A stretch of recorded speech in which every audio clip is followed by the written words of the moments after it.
ప్రియమైన దేవుని సంఘానికి మరొక దినాన ప్రత్యేకమైన వందనాలు తెలియజేస్తూ వాక్య ధ్యానం అనే కార్యక్రమంలో వాక్యాన్ని ధ్యానం చేయడానికి దేవుడు మనకు అనుగ్రహించిన గొప్ప భాగ్యాన్ని బట్టి దేవుడిని నేను స్తుతిస్తూ ఉన్నాను. ఈ దినము వాక్య భాగం మోసే రాసిన నిర్గమకాండం 14వ అధ్యాయము 13వ వచనాన్ని మనం చదువుకొని వాక్య ధ్యానం మనం చేద్దాం. అందుకు మోసే, భయపడకుడి, యెహోవా మీకు నేడు కలుగు చేయు రక్షణను మీరు ఊరుక నిలిచియుండి చూడుడి. మీరు నేడు చూచిన ఐగుప్తులను ఇక మీదట మరి ఎన్నడను చూడరు. మీరు ఊరుక నిలిచియుండి చూడుడి. మోసే చెప్తూ ఉన్నాడు ఇజ్రాయేలుతో, ఐగుప్తు దేశంలో నుండి తండ్రి అయిన దేవుడు వాగ్దానం చేసిన పాలుదేళ్ళు ప్రవహించే కనాను దేశానికి నడిపిస్తూ ఉన్న సందర్భంలో ముందు చూస్తే ఎర్ర సముద్రము, వెనక్కు చూస్తే ఫరో సైన్యం. ఇశ్రాయేలీయులందరూ భయపడుతూ ఉన్నారు. ముందు చూస్తే ఎర్ర సముద్రం, వెనక్కు చూస్తే ఫరో సైన్యం. వాళ్ళ ప్రణాళికలు మారిపోతూ ఉన్నాయి, వాళ్ళ ఉద్దేశాలు మారిపోతూ ఉన్నాయి, వాళ్ళ తలంపులు మారిపోతూ ఉన్నాయి. ఇశ్రాయేలీ కారణం ముందు వెనక వాళ్ళ పరిస్థితులన్నీ ఎటు వెళ్ళినా ప్రాణం పోయే పరిస్థితులు కనబడుతూ ఉన్నాయి. నేటి దినాలలో మన పరిస్థితుల్లో కూడా ముందు ఏం చేయాలో అర్థం కాని స్థితి, వెనక చూస్తే మనకి సహాయం ఎవరు అందించలేని స్థితులు మనకు కనబడుతూ ఉన్నాయి.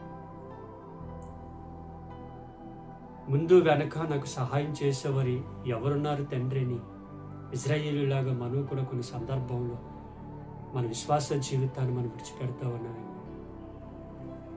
ఇశ్రాయేలీయులు ఐగుప్తు దేశంలో మోసే ద్వారా జరిగించిన అద్భుతమైన కార్యాలు కల్లారు చూసి కూడా దేవుని గొప్పతనాన్ని మర్చిపోయారు. నేటి దినాల్లో ఈ మాటలు వింటున్న మనం కూడా దేవుడు చేసిన కార్యాలు ఎన్నో ఉన్నాయి మన జీవితాలు. కానీ చిన్న సమస్య రాగానే, చిన్న వేదన రాగానే, చిన్న కష్టం రాగానే ఇశ్రాయేలులాగా మనం కూడా దేవుణ్ణి మర్చిపోతా ఉన్నామేమో. దేవుడు చేయవలసిన కార్యాలకి మనమే ఆటంకంగా ఉండి మన ప్రయత్నాలు మనం చేస్తూ ఉన్నామేమో. దేవుడు చేయవలసిన పనిని కూడా నేటి దినాల్లో మనం చేస్తూ ఉన్నామేమో. ఒక చిన్న ఉదాహరణ చెప్పి నేను వాక్యంలోకి వెళ్తాను. ఒక తండ్రి తన బిడ్డకి కావలసిన చాక్లెట్ డబ్బాని తీసుకుని వచ్చి తన బిడ్డకి ఇస్తే, ఆ బిడ్డ చేతిలో పెట్టిన చాక్లెట్ డబ్బాయిని, ఆ బాటిల్ని ఓపెన్ చేసుకొని తినవలసిన రైట్స్ తన కుమార్తెకు ఉంది. తన పాప తింటాదనే ఆశతో ఆ చాక్లెట్ డబ్బాని తీసుకుని వచ్చి తన బిడ్డ చేతిలో పెడితే, ఆ పాప ఆ బాక్స్ని, ఆ డబ్బాని ఓపెన్ చేయకుండా తన తండ్రి వైపు చూస్తూ ఉంది. తన తండ్రి కూడా ఆ పాప వైపు అలా చూస్తూ ఉన్నాడు. నేను నీకోసం కదా తెచ్చాను ఈ చాక్లెట్లన్నీ, ఓపెన్ చేసుకొని తినంటే ఆ పాప తండ్రి వైపే చూస్తూ ఉంది. అలా ఊరికే నిల్చున్నవే తిను అంటే ఆ పాప ఏమాత్రం కూడా ఆ డబ్బాకున్న మూతని తీసి తినడానికి ప్రయత్నం చేయట్లేదు. కానీ అలా ఊరికా నిల్చొని తన తండ్రి వైపు చూస్తూ ఉంది. అప్పుడు తన తండ్రికి మనసు తట్టుకోలేక, నా కుమార్తెకి నేను ఎలాగైనా చాక్లెట్లు తినిపించాలని ఆ బాక్స్ తన చేతికి తీసుకుని, ఆ డబ్బా తన చేతిలోకి తీసుకొని, ఆ డబ్బాకున్న చాక్లెట్ డబ్బాకున్న మూతను ఓపెన్ చేసి, తన తండ్రి ఏ ఆశతోనైతే తన బిడ్డకి ఇవ్వాలని ఆ చాక్లెట్ డబ్బా తెచ్చాడో, ఆ డబ్బా మూత తీసి, ఆ క్యాప్ తీసి, ఆ చాక్లెట్లని తండ్రి చేయి పెట్టి, ఆ డబ్బాలో చేయి పెట్టి, తన చేతి నిండా ఎన్ని చాక్లెట్లు అయితే నింపబడుతూ ఉన్నాయో అన్ని చాక్లెట్లు తన చేతుల నిండా తీసుకొని తన కుమార్తెకి ఇవ్వడం ప్రారంభించాడు.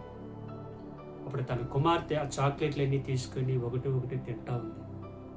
అప్పుడు ఆ తండ్రి తన కుమార్తెని అడుగుతూ ఉన్నాడు, అమ్మ, ప్రారంభంలో నేను తెచ్చి నీకు ఇచ్చాను కదా, అలా ఊరికే నించొని ఎందుకు చూస్తూ ఉన్నావని తన బిడ్డని అడిగితే, తన కుమార్తె తన తండ్రితో చెప్తా ఉంది, డాడీ, నువ్వు తెచ్చిన చాక్లెట్ డబ్బాయి నేను ఓపెన్ చేసుకొని తీసుకున్నాను అనుకో, నా చేతిలోకి ఎన్ని చాక్లెట్లు వస్తాయి? నా చెయ్యి చాలా చిన్నది కదా, ఒకవేళ వస్తే ఒక 5 వస్తాయి, లేకపోతే ఒక 6 చాక్లెట్లు వస్తాయి. కానీ అదే నీ చేతి ద్వారా తీసి నాకు ఇస్తే, ఇప్పుడు చూసా డాడీ ఎన్ని చాక్లెట్లు ఉన్నాయి నా దగ్గర, నీ చేతి నిండా తీసి ఇచ్చా కాబట్టి ఇన్ని చాక్లెట్లు నేను తినగలుగుతూ ఉన్నాను.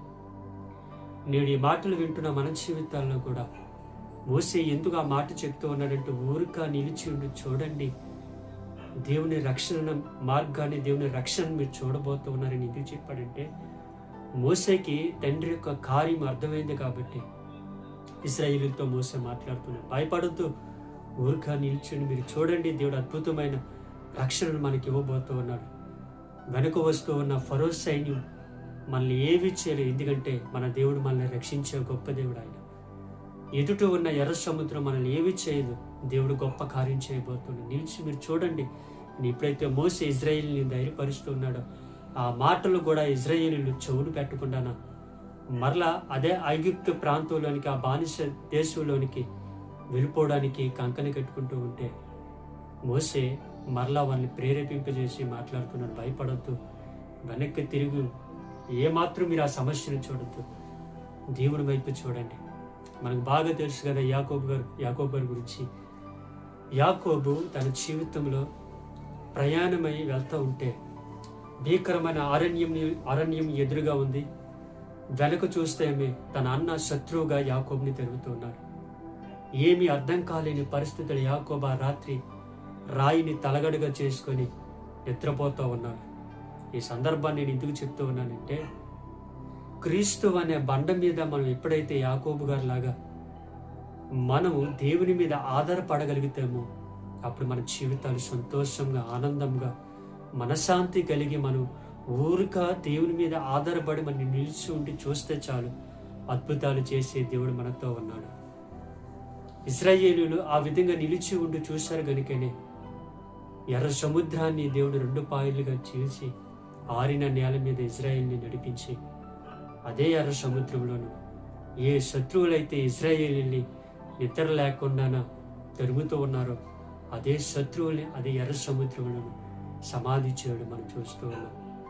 ఒకవేళ నిన్ను తెరుగుతూ ఉన్న ఆర్థిక సమస్యలు కావచ్చు, ఒకవేళ నిన్ను తెరుగుతూ ఉన్న అనారోగ్య సమస్యలు కావచ్చు, ఒకవేళ నిన్ను తెరుగుతూ ఉన్న నీ శత్రువు సమస్య కావచ్చు, దేవుడు చేయవలసిన పనిని దేవునికి అప్పగిద్దాం. మనం దేవుడు చేయవలసిన కార్యాన్ని దేవునికి అప్పగిద్దాం. మనం దేవుడు చేయవలసిన పనిలో కూడా మనమే దేవుని ప్రక్కన పెట్టి అన్నీ నేను చేసేయగలను, నేను సాధించగలని ఒకవేళ దేవుని ప్రక్కన పెట్టి నువ్వు ప్రయత్నం చేస్తూ ఉన్నావేమో. సో నువ్వు ఎటువంటి ప్రయత్నాలు చేసినా సో దేవుని కార్యాన్ని నువ్వు చూడలేవు.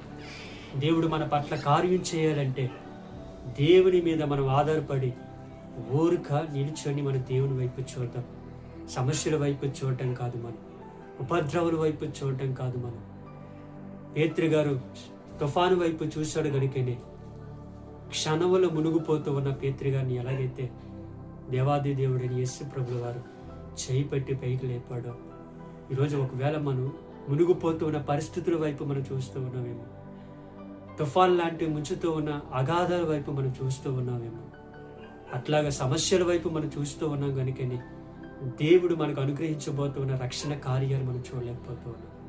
ఈ దినాన్ని మీరు విశ్వసించండి, దేవుని మీద ఆధారపడండి. దేవుడు మన పట్ల, ఇశ్రాయేలుల పట్ల అద్భుతమైన కార్యాలు చేసిన దేవుడు మన పట్ల కూడా అద్భుతమైన కార్యాలు చేసి సంతోషాన్ని, ఆనందాన్ని, ఐశ్వర్యాన్ని, సకల సుఖభోగ్యాలను దేవుడు మనకు అనుగ్రహించి పరమకాణాలని పరలోక రాజ్యంలోనికి చేరేంత వరకు దేవుని యొక్క ఆశీర్వాదాల చేత మనల్ని, మన బిడ్డలను, మన కుటుంబాలను, మన జీవితాలను